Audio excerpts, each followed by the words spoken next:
Qui dit fin mars, dit pollen, dit Poison Ivy, dit Absolute Batman. Comme quoi les comics c'est la vie. Il y a des omnibus et des deluxe, du Marvel, de l'indé, du Ghost Machine, du DC avec l'univers Absolute. Bienvenue dans le bilan lecture comics de fin mars. Bienvenue sur Rendement des Comics, c'est Lucas, générique. One more day comics.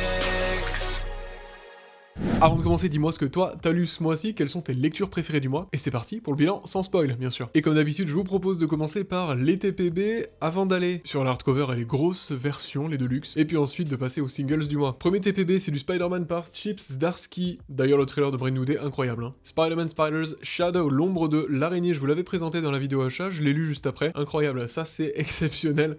Je suis fan de Chip Zdarsky, ça y est, il m'a eu pour plusieurs raisons, on va en reparler après. Mais alors, ce petit one-shot de Spider-Man, exceptionnel. C'est dessiné par Ferry et Hollingsworth aux couleurs. Ça contient donc les épisodes 1 à 5 de Spider-Man Spiders Shadow de Pascal Ferry au dessin. Et c'est un what if tout simple, avec un synopsis qui est vraiment tout bête. Et si Spider-Man ne s'était jamais séparé du symbiote, et s'il avait refusé l'aide que voulait lui apporter Reed Richards lorsqu'il a découvert que ce symbiote commençait en fait à jouer avec sa santé mentale, à jouer avec sa force physique et donc à le changer petit à petit en fait. Et j'ai trouvé ça assez brillant niveau histoire parce que Chip Zdarsky se fait complètement plaisir. En fait, il joue la carte du what if à fond, il y a des morts, il y a de la violence, il y a un contexte horrifique qui marche super bien, ici avec le symbiote, qui marche super bien avec ce Spider-Man qui perd pied, qui perd contrôle, qui se laisse complètement submerger par ce symbiote. Ça va donc impacter ses relations avec les autres personnes, avec Tante May dès les premiers épisodes, avec Mary Jane, bien évidemment, et avec lui-même aussi. Et en fait, il va bien plus loin que ce que je pensais, c'est-à-dire qu'il va vraiment dans le comics horrifique, parfois, avec des planches presque glaçantes et des choses qu'on aimerait voir au cinéma, finalement, avec une réinvention un peu de symbiote et de l'apparence, notamment de Spider-Man, qui est beaucoup plus flippante, mais aussi des conséquences qui jouent complètement sur le lore de l'homme araignée qu'on adore, hein, que ce soit avec James Jonas Jameson, comment est-ce qu'il va réagir à ce Spider-Man qui commence à complètement changer, comment vont réagir le Caïd ou ses autres ennemis maintenant qu'ils savent que Spider-Man a plus vraiment de limites. Chip Zdarsky va explorer vraiment toutes ces questions et plus encore, et c'est ce que j'ai beaucoup aimé, avec un final qui m'a un peu surpris parce que ça va dans des délires peut-être un peu trop loin parfois, mais alors il pousse vraiment le truc à fond, l'idée est exploitée au maximum jusqu'à la dernière goutte, et à la fin, il nous laisse sur un statu quo qui est vraiment pas mal, et c'est souvent ce que fait Zdarsky, il va faire des what if avec des univers qui sont dingues, et il va s'amuser avec les codes du lore, et à la fin il nous expose un nouveau statu quo qu'en fait on aimerait explorer dans une série en fait, au lieu de juste le voir comme ça planté à la fin d'un what if. Donc ouais, j'ai beaucoup aimé pour ça. Par contre les dessins c'est pas possible,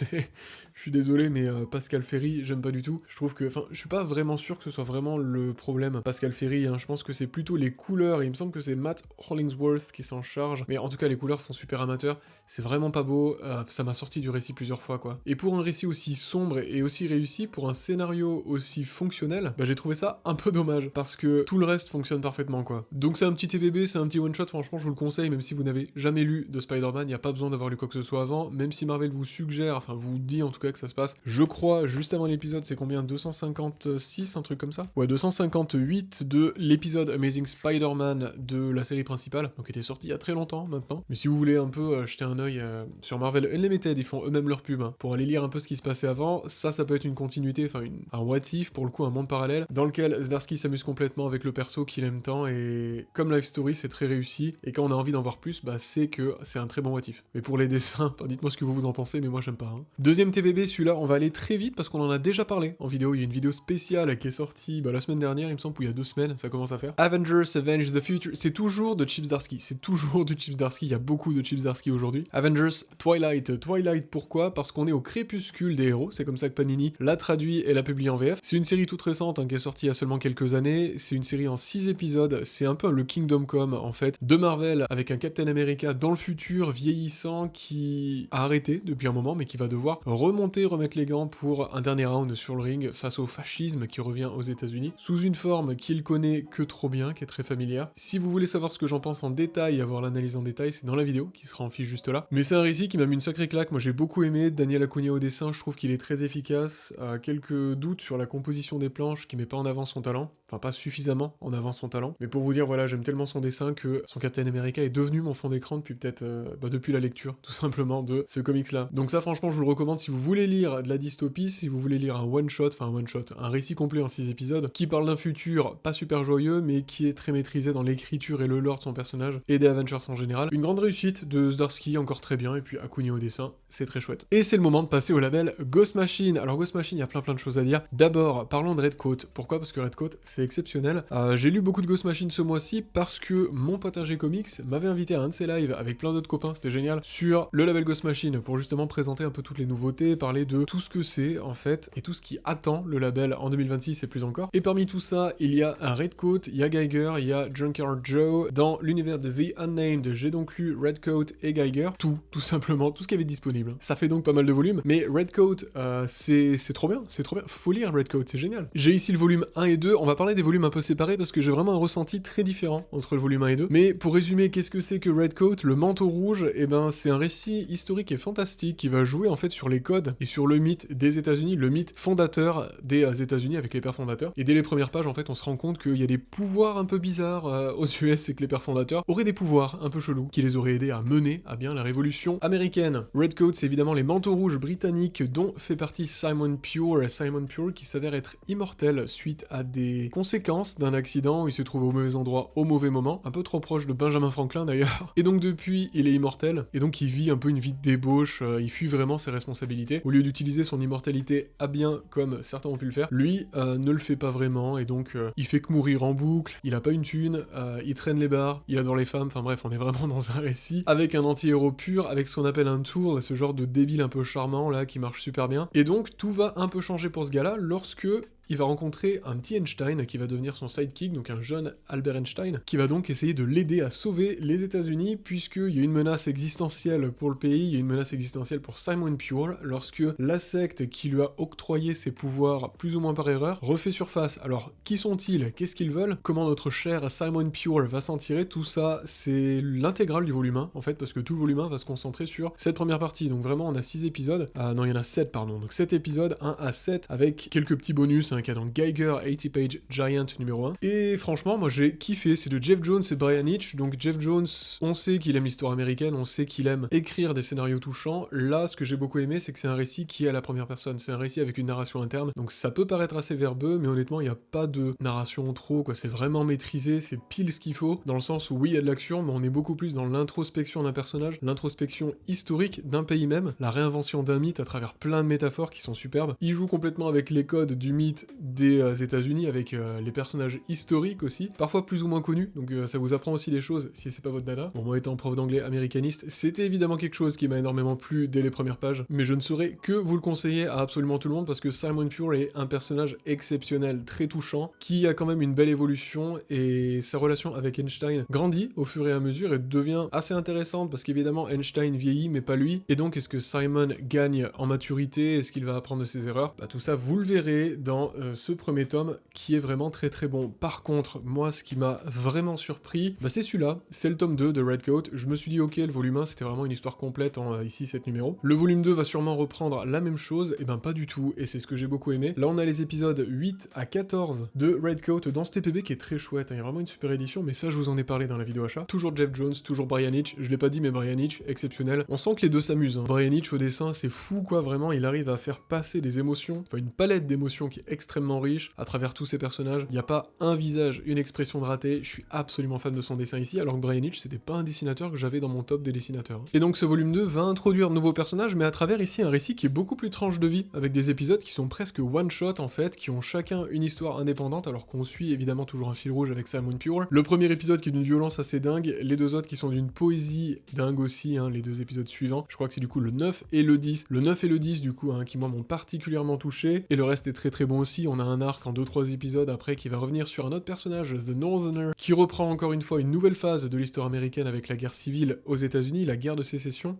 Et c'est génial parce que Jeff Jones et Brian Hitch prennent vraiment le temps ici de développer Simon Pure, de développer ses regrets, sa psyché, son introspection. On a vraiment une vraie introspection sur Simon Pure, ses relations, son rapport à la vie, son rapport à l'amour, son rapport au sens aussi de son existence, parce qu'étant donné qu'il est immortel, bah lui il le vit vraiment plus comme une malédiction qu'autre chose, et c'est quelque chose que j'ai trouvé vraiment puissant, notamment dans son rôle face aux événements historiques qui appellent à l'engagement, hein, notamment la guerre de sécession face à l'esclavage. Est-ce qu'il va décider de prendre un camp ou pas? Plein de questions qui sont absolument pertinentes, des personnages super attachants, une écriture extrêmement maîtrisée, des dessins flamboyants, je ne sais pas quoi dire de plus sur Redcoat, c'est exceptionnel, allez lire ça, moi j'ai adoré, et j'ai qu'une envie, c'est de le faire étudier en cours, ça peut être intéressant je pense. Donc ça, chaude recommandation, même si vous n'avez jamais lu d'histoire américaine et que vous en avez rien à faire de l'histoire américaine, et j'ai qu'une envie, c'est de lire la suite et de peut-être suivre la série en single, je commence à hésiter parce que je trouve que ça s'y prête pas mal si la narration continue d'être un peu comme ça avec des one-shots, avec des histoires qui s'auto-contiennent et qui sont surtout hyper généreux. C'est ce que j'adore dans l'écriture de Jeff Jones ici, il est hyper généreux dans le contenu et Brian Hitch se fait complètement plaisir au dessin, quoi.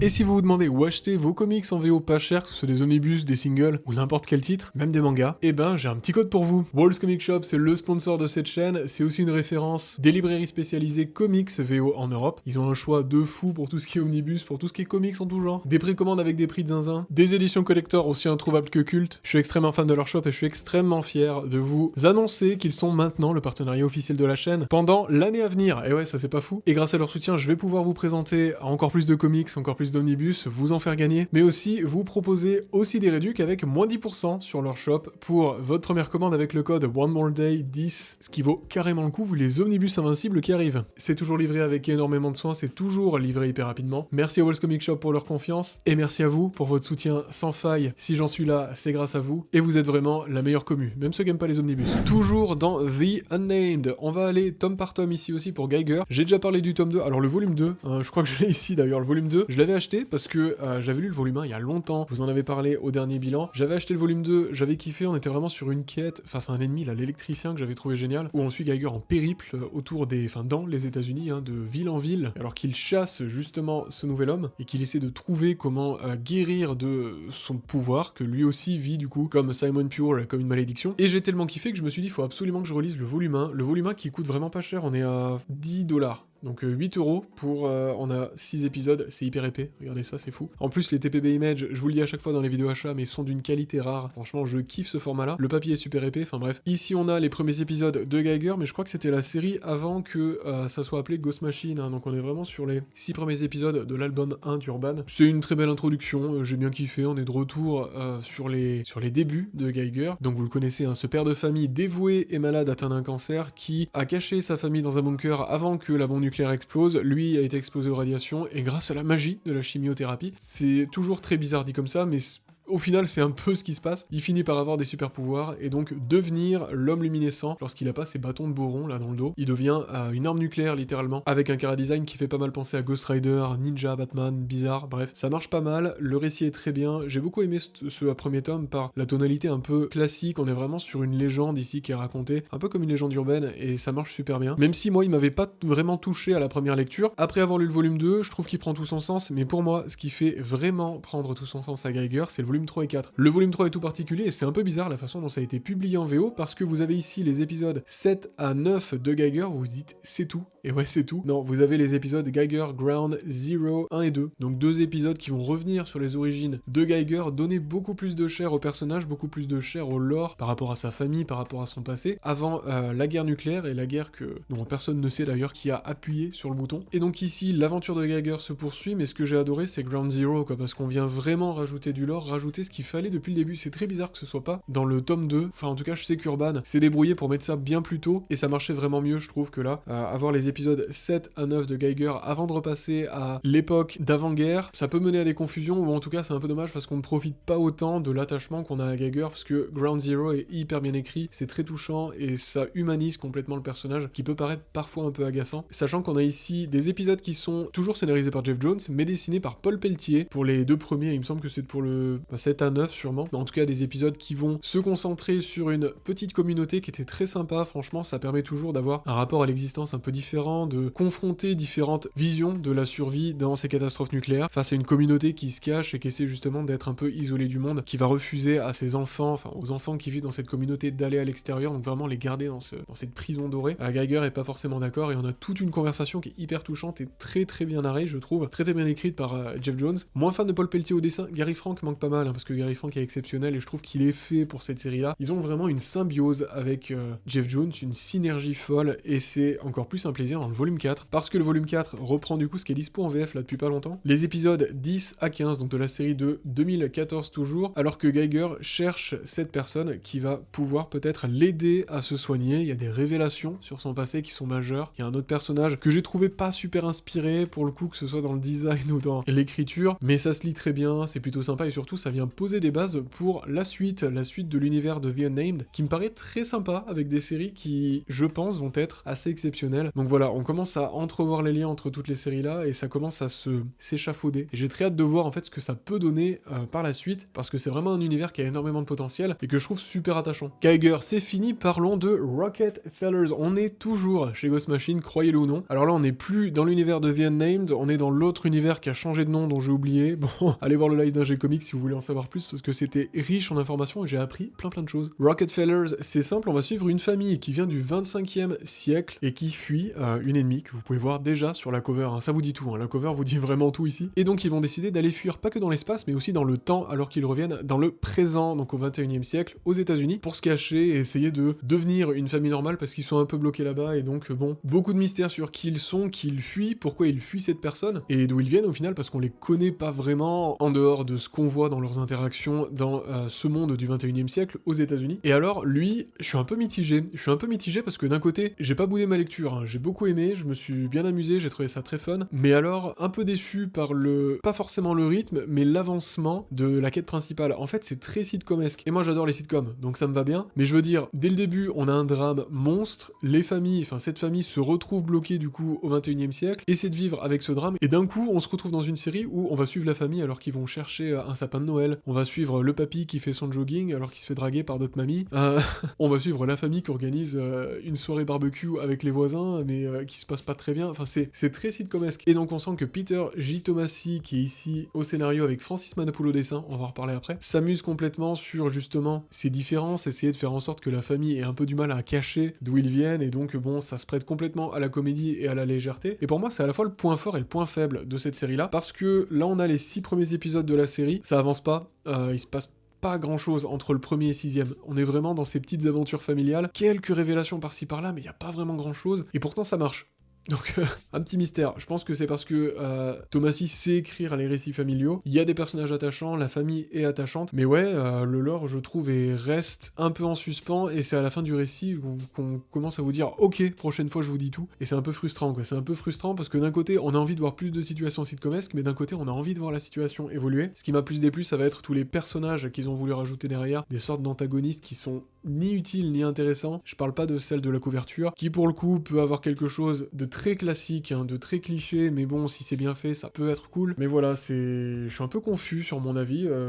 J'ai kiffé ma lecture. Est-ce que je lirai la suite ? Bah, je sais pas. Je pense que je la prendrai en TPB sûrement. Si vous voulez lire quelque chose d'assez fun et léger, foncez. On sent que ça part sur quelque chose de plus dramatique, mais lorsqu'on a des scènes très dramatiques dans ce récit-là, j'ai l'impression que les doubles tonalités ont parfois du mal à marcher en fait, et que le côté trop léger et fun casse complètement tout le drama qu'on pourrait avoir. Par contre, Francis Manapul au dessin, merci d'être de retour, quel plaisir. Je suis fan de Francis Manapul, j'adore son Flash, c'est un de mes omnibus préférés. Quel plaisir de le revoir ici, de le revoir à l'œuvre. Je pense que ça vaut le coup, au moins juste pour les dessins de Francis Manapul. Si ça avait été un autre dessinateur, je pense que j'aurais moins apprécié ma lecture, pour tout vous dire, parce qu'il y a toujours ce trait très dynamique, très feel good en fait, avec des couleurs qui font aussi très pastel, et ça marche trop bien. Donc pour le dessin, c'est très chouette. Le dernier survivant, c'est ici Hyde Street. C'est le dernier titre que j'ai lu du label Ghost Machine. C'est l'édition Urban que j'avais acheté sur Paris à mon dernier passage là-bas, et je l'avais toujours pas lu, c'était en décembre, et donc là, je l'ai lu. C'était un des titres pour lesquels j'attendais pas grand-chose, et j'ai kiffé. J'ai trouvé ça vraiment bien, dans le sens où c'est toujours Jeff Jones, hein. Jeff Jones fait tout, c'est incroyable. Ivan Reis au dessin est très très solide. Les autres dessinateurs, je suis pas du tout fan par contre. Enfin, celle qui a dessiné Devour,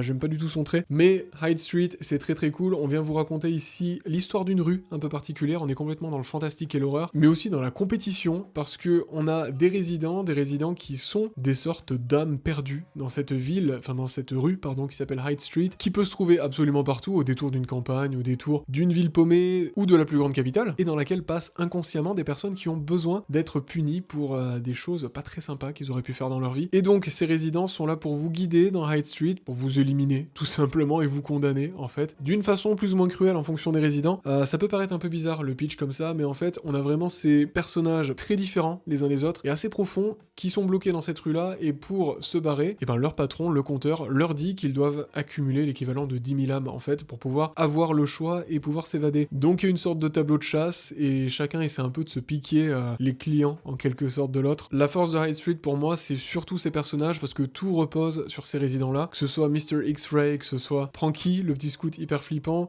où le monstre, enfin le frère de Frankenstein ici, on est sur un récit qui est assez fou, qui a de super idées, et donc chaque numéro ici va se focaliser sur un des résidents avec son origin story, et nous raconter comment il ou elle s'est retrouvé dans cette ville de Hyde Street, parce que si on se retrouve là, c'est qu'on a fait quelque chose de pas bien quand même, qu'on a fait des choix un peu nazes. Et donc ici, dans ces 7 premiers numéros, l'histoire va pas forcément avancer, dans le sens où on va surtout suivre les différents résidents, et on en découvre un nouveau en fait à chaque épisode, et puis il y a un petit fil rouge quand même, bien sûr, avec Pranky derrière, qui semble être plus important que les autres, parce que Pranky c'est le petit scout qui a une surprise, et qui est très flippant, qui met vraiment mal à l'aise. Et on a aussi l'annual, il me semble que c'est un annual, je sais plus, mais l'épisode Devour, qui lui est un peu particulier, puisqu'il va revenir sur un des persos dont j'ai oublié le nom, parce que je l'ai trouvé pas hyper intéressant, mais qui va surtout revenir sur les critères de beauté et tout ce qui va avec, hein, les produits miracles pour maigrir. C'est un peu convenu comme scénario, je suis pas très fan de l'annual, que j'ai vraiment pas trouvé très efficace. Moi c'est pas quelque chose qui me touche particulièrement, pas forcément sur le sujet, mais dans la façon dont ça a été fait, quoi. Je trouve que ça met un peu mal à l'aise, mais après c'est peut-être le but. Mais d'une façon générale, j'ai beaucoup apprécié ma lecture. Jeff Jones établit les bases d'un univers qui a l'air plutôt cool et qui a l'air de plutôt bien marcher. Je suis assez curieux de voir la suite, parce que si la construction du récit reste focalisée sur les résidents, ça peut marcher, mais à voir où il nous emmène, parce que il faudrait pas que ça tourne rapidement en rond. On est dans un récit d'horreur qui fonctionne, pour avoir déjà lu de l'horreur en comics, notamment avec Jeff Lemire. Là c'est quelque chose de bien différent. Il y a des pages qui vous donnent des frissons, hein, vraiment. Surtout par le dessin d'Ivan Reis qui est hyper réussi et qui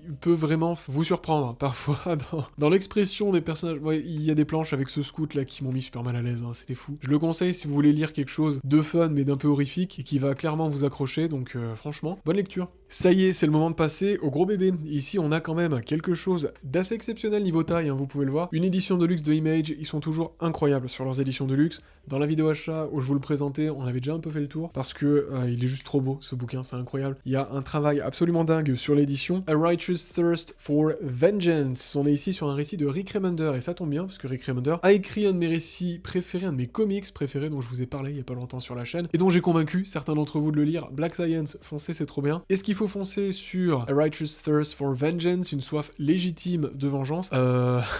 Peut-être pas. Peut-être pas. Alors, je suis un peu plus dubitatif sur celui-ci. Quelques mots d'abord sur l'édition. On a ici les épisodes 1 à 11, donc on a la série complète d'une soif légitime de vengeance de Rick Remender et André Lima Araujo, avec aussi Chris O'Halloran au dessin, enfin du moins à la couleur. Araujo au dessin, c'est assez exceptionnel. Juste pour vous dire, parler du dessin d'abord, c'est le plus simple. C'est un récit qui est quasiment muet, donc tout penche sur le dessin. C'est très bien, c'est très détaillé, c'est incroyable. L'édition Oversize lui donne clairement tout ce qu'il faut pour briller ici. Mais alors, niveau scénar, on va suivre un mec qui est un peu un monsieur tout le monde, qui va décider un jour de sauver des victimes qui sont traquées en fait par des tueurs à gages sur le dark web. Un peu bizarre, un peu risqué aussi, et donc il va forcément finir par être emmené dans ces affaires-là, à être impacté, et donc c'est une course-poursuite, c'est un thriller psychologique affreux. Une soif légitime de vengeance, vous vous doutez qu'il va y avoir une vengeance qui va être froide et clinique, et c'est exactement ça. C'est un malaise constant de la première à la dernière page, pour le meilleur et pour le pire. Honnêtement, j'ai apprécié ma lecture, mais je le relirai pas, peut-être jamais. Je le garde parce qu'il est beau et que j'adore l'édition et que les dessins sont fous, mais alors ça m'a mis mal à l'aise au possible. Je pense que c'est un des comics qui m'a mis le plus mal à l'aise, quoi, pour vous dire, parce qu'on a de la violence extrême, parce qu'on a des scènes de torture qui sont millimétrées, dans le sens où on voit absolument tout le processus de A à Z, et il y a un soin apporté qui est assez fascinant à la façon dont la torture est ici exposée, la souffrance, la douleur, tout ce qui va avec, et c'est pas génial hein, à lire. Et donc est-ce que au niveau scénar c'est bien et ça tient debout? Oui, mais c'est un récit qui est quasiment muet aussi, donc c'est un parti pris par Remender. La majorité du message et de l'histoire passe par l'image. On a des dialogues mais ils sont assez légers. C'est un récit qui est frénétique, qui prend parfois quand même quelques pauses pour respirer, mais c'est que l'espace d'un épisode, et encore ça introduit quelque chose de pire derrière. Et on suit donc ce mec qui va finir par fuir parce que après un petit incident, il se retrouve avec un gosse qui est pas le sien, et il va essayer de fuir pour le protéger, et c'est une fuite sans fin, c'est une fuite affreuse. C'est un récit qui se passe sur plusieurs décennies, c'est une vengeance qui est froide, clinique comme je le disais, affreuse, terrible. Ça m'a rappelé le film Incendie qui m'avait aussi mis très mal à l'aise. Mais après ça c'est moi et mes goûts hein, mais en termes de thriller c'est réussi, si c'est votre délire. Je pense pas que je sois le lectorat pour, donc j'adore Walking Dead mais là j'ai mes limites. Mais ouais, c'était pas forcément ce à quoi je m'attendais, parce que j'avais déjà lu la moitié du récit chez Urban lorsque c'était sorti. Ils avaient sorti ça en 2 tomes. Le tome 1 je l'avais trouvé très sympa, mais il se finit vraiment sur un cliffhanger nul, dans le sens où c'est un peu au milieu d'une scène et donc il faut lire la suite dans la foulée quoi, sinon c'est terrible. Et donc là c'est l'occasion parfaite permettre de tout lire d'un coup, et il m'a fallu du temps pour aller mieux. Il m'a fallu du temps pour me rendre compte que la vie est belle. Hein. C'était très déprimant comme lecture. Au niveau des thèmes, franchement, âme sensible s'abstenir, hein, parce qu'on est vraiment dans des thèmes malheureusement un peu trop d'actualité. Hein. Vous m'avez recommandé beaucoup Fear Agent, et je pense que ça sera ma prochaine lecture de Remender si je me repenche sur du Remender, parce qu'après Black Science, ça c'est dur, ça c'est très dur. Et enfin, du Daredevil, encore du Chip Zdarsky, ça n'en finit plus. La saison 2 vient de sortir sur Disney+, de Born Again. J'ai donc lu Daredevil de Chip Zdarsky, l'Omnibus volume 1. Pourquoi ? Parce que je l'avais acheté il y a un moment, en 2026, je m'étais dit, il faut que je lise plus de Daredevil, enfin il faut que je lise en fait du Daredevil, parce que j'en avais pas lu beaucoup. Et donc vous m'avez conseillé plein de runs, celui de Bendis, je l'ai acheté dans la dernière vidéo achat, vous l'avez vu. Et c'est très certainement ma prochaine lecture de Daredevil. Faut savoir que j'ai aussi l'Omnibus de Mark Waid là-bas volume 1 sur Daredevil, mais j'ai commencé par celui-là parce que c'est celui qui m'a tiré le plus. Et quelle claque, j'ai adoré. Si vous aimez la série Netflix de Daredevil, foncez parce que c'est exactement la même ambiance. Il y a des thématiques qui sont hyper proches de Born Again niveau histoire, puisque le maire de New York, c'est le fameux Wilson Fisk. Et donc, sans en dire trop, parce qu'il y a déjà une vidéo assez longue hein, d'analyse avec et sans spoil qui va sortir très bientôt sur cet omnibus-là, on va suivre Matt Murdock alors qu'il s'était pris un camion, donc il allait pas très bien. Et là, il remet le costume de Daredevil pour la première fois depuis longtemps, sauf que, bah, mauvaise nouvelle, il a peut-être tué quelqu'un, il a peut-être tué un braqueur un soir alors qu'il essayait juste d'arrêter des braqueurs de voler hein, dans une petite boutique. Il a peut-être tapé un peu trop fort, alors est-ce que c'est un coup monté? Est-ce qu'il a vraiment tué quelqu'un? Vous le découvrirez, mais en tout cas, ça va avoir un tas de conséquences par rapport à comment la police le perçoit, à comment Wilson Fisk va réagir, et à comment Matt va aussi percevoir sa mission en tant que Daredevil. C'est une introspection du personnage absolument folle, on a aussi des récits de guerre des gangs qui sont fous. Les 20 premiers épisodes sont hyper solides, j'ai absolument adoré, ça va vraiment en crescendo et en profondeur dans l'écriture des personnages, jusqu'à l'épisode 20, qui est vraiment le pic, et après, c'est pas que ça redescend, mais ça redevient beaucoup plus calme, avec un plot twist assez intéressant, mais que j'ai trouvé un peu décevant dans le sens où ça dessert un peu le récit, qui perd vraiment en vitesse, et apparemment, l'Omnibus volume 2 reste pas mal, mais perd vraiment en intérêt sur la fin, quoi. Donc je sais pas si je continuerai, mais en tout cas, ce premier Omnibus, je l'ai trouvé exceptionnel. Les 20 premiers épisodes sont dingues, l'écriture de Wilson Fisk est folle, on a vraiment un miroir, et c'est ce que j'adore, entre Matt Murdock et Wilson Fisk. C'est, je pense, un des meilleurs trucs que j'ai lu cette année en termes de super-héros, et peut-être un des meilleurs trucs que j'ai lu cette année, tout court. C'est vraiment très très solide et très très bien. Niveau dessin, c'est du Keketo. Quel plaisir de voir Keketo, mais quelle tristesse de plus voir le Spider-Man de Keketo dans cet omnibus que dans sa propre série Ultimate Spider-Man. Ça en dit long. Donc dedans, on a les épisodes 1 à 30 avec l'annual de 2020, ça fait 31 épisodes, je trouve que c'est un omnibus qui a pile le bon format pour pouvoir le lire sans que ce soit non plus trop gros et trop lourd ou un peu trop galère. Là c'est vraiment génial et c'est un récit hyper bien que vous pouvez lire même si vous n'avez jamais lu Daredevil vraiment. Vous le prenez, vous lisez, Chip Zdarsky vous introduit tout dès le début, c'est assez bien fait pour pas être trop lourd, on n'a pas le poids de la continuité qui vient derrière, à part qu'on a un retcon un peu bizarre à un moment, mais bon, je suis pas sûr que ce soit le choix de Zdarsky. Et c'est un récit d'une simplicité mais aussi d'une complexité folle parce qu'il va nous introduire de nouveaux persos comme Mr. North, je me souviens plus de son nom, mais il y a un flic qui est génial, très très intéressant. Bref, une série très terre à terre qui marche vraiment bien. C'est un excellent thriller super héroïque que je vous recommande vraiment, même si vous n'avez jamais lu de Daredevil, foncez, vous allez kiffer. Et c'est le moment de passer rapidement au single. Alors, Absolute Batman, numéro 18, quelle folie, quelle folie. Le numéro 17, alors évidemment sans spoil hein, tout ça, mais le numéro 17 était la première partie d'un arc avec Poison Ivy, là on a la fin en fait, c'est un arc en 2 parties, toujours dessiné par Canet. Je suis moins fan du trait de Canet sur ce deuxième épisode, je trouve qu'il est un peu moins travaillé que le premier épisode, et Dracota me manque un peu personnellement, même Walta ça fait longtemps qu'on l'a pas vu sur Absolute Batman et j'adorais son trait. On va suivre donc Absolute Batman alors qu'il est face à Poison Ivy ici, on a encore la suite des origin story de Poison Ivy qui sont absolument possibles, et on a surtout énormément d'infos, énormément de choses qui se passent sur le lore d'Absolute Batman qui sont dingues, et c'est... Je peux pas vous en parler parce que ça serait du spoil, mais... J'ai peur parce que Snyder prend des risques de fou, il ose faire des choses que je pense c'est pas possible, pas si tôt en tout cas, et j'ai peur pour la suite en fait, parce que j'ai peur que tout ça finisse par se casser complètement la tronche. On sait que c'est déjà arrivé hein, que Snyder ait des idées dingues et qu'au final l'exécution parte un peu en vrille. Là il y a quand même beaucoup de balls, hein. Faut dire qu'il ose des choses qui sont assez folles. Il ramène des personnages qu'on n'attendait pas de sitôt et pourtant ils sont déjà là. Et ils sont quasi plus intéressants que leur version originelle, qui est pas si ancienne. C'est très dur d'en parler sans spoiler, mais c'est toujours excellent, c'est toujours exceptionnel et j'ai toujours envie de lire la suite absolument tout de suite. Mais faut attendre un mois et ça c'est dur. Donc Absolute Batman, vous inquiétez pas, c'est toujours exceptionnel. Et le prochain TPB va juste être dingue en fait. Flash. Alors, Absolute Flash épisode 12. Je pense que je vais arrêter la série là. 12 épisodes, c'est pas mal quand même. Je pense que j'aurais donné sa chance à la série. Le mois dernier, je vous avais dit que l'épisode 11 était encore une fois lent, qu'il se passait pas grand chose. il s'était vraiment rien passé depuis l'épisode 1 en fait, que ça s'étirait complètement, que apparemment c'était la dernière partie d'un arc en 2 ou 3 épisodes, j'avais absolument pas ressenti qu'un arc avait commencé, et là bah, c'est la conclusion de l'arc, et pour le coup c'est une conclusion, il y a vraiment une fin, il y a quelque chose qui vient conclure, je dirais même les épisodes 1 à 12, mais c'est assez drôle parce que ça fait 11 épisodes que je vous dis que c'est super lent, et là c'est rushé mais comme je sais pas quoi, c'est expédié quoi, c'est expédié aussi vite que les colis chez Walls Comic Shop, et non je vais pas introduire la pub comme ça, vous inquiétez pas.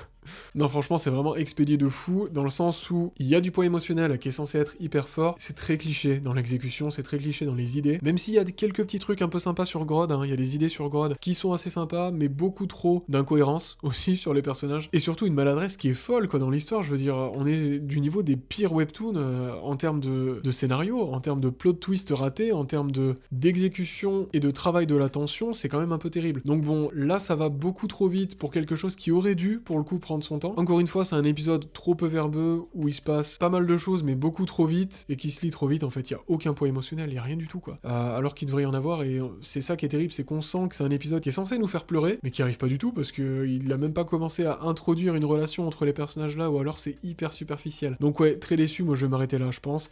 Même si j'ai espoir pour l'épisode 13, c'est moi qui ai trop d'espoir ou quoi là, je sais plus. Mais j'ai l'impression que ça peut permettre de justement commencer le statu quo que j'attends depuis le début, c'est-à-dire un flash opérationnel à Central City qui est un peu tranche de vie où on le voit enfin en action. Mais là, si l'émir commence à faire ça par la suite, les 12 premiers épisodes ne servent à rien, littéralement. Donc j'arrête peut-être ici. Dernier single en moins d'1 minute, ça fait 50 minutes que je tourne, c'est terrible. Absolute Evil, ben ça va aller vite parce que je m'en souviens plus. Je l'ai lu il y a longtemps, en tout début de mois. Alors Absolute Evil, c'était un one-shot qui était sorti pour un peu teaser la suite de l'univers Absolute chez DC. En fait, c'est les méchants, l'univers Absolute qui se rassemblent dans un meeting et tout l'épisode va suivre le meeting où il y a des révélations assez folles sur Green Arrow, sur Oliver Queen, pour évidemment la prochaine série Green Arrow, qui a l'air assez exceptionnelle, hein, l'arc qui est fait avec des lames, c'est fou. Mais après voilà, je l'ai pas trouvé non plus exceptionnel, c'est un peu une sorte d'introduction à la suite, sans pour autant nous donner énormément de hype ou énormément de clés, même si, enfin parce que aussi je m'étais fait spoiler l'événement principal de ce numéro-là, je pense que c'est pour ça. Mais voilà, je pense que ça sera peut-être d'ailleurs mis avec le TPB sur Green Arrow lorsque la série sortira. Je sais pas comment ça sera édité en France, mais en tout cas, je pense que forcément ce numéro-là introduit la série Green Arrow, ça serait un peu dur de les séparer quoi. Bref, c'est tout pour ce mois-ci. N'hésitez pas à me dire ce que vous avez lu en commentaire ce mois-ci. Merci d'avoir regardé cette vidéo, merci à Walls Comic Shop pour leur confiance, et merci à nos membres, Jérôme, Matt, Eliseo Hades, Comics du mercredi, et Archaim qui nous a rejoint tout récemment. Merci à vous les gars, on se retrouve tous les mardis et vendredis 17h. D'ici là, faites en sorte que chaque lecture compte. Ciao.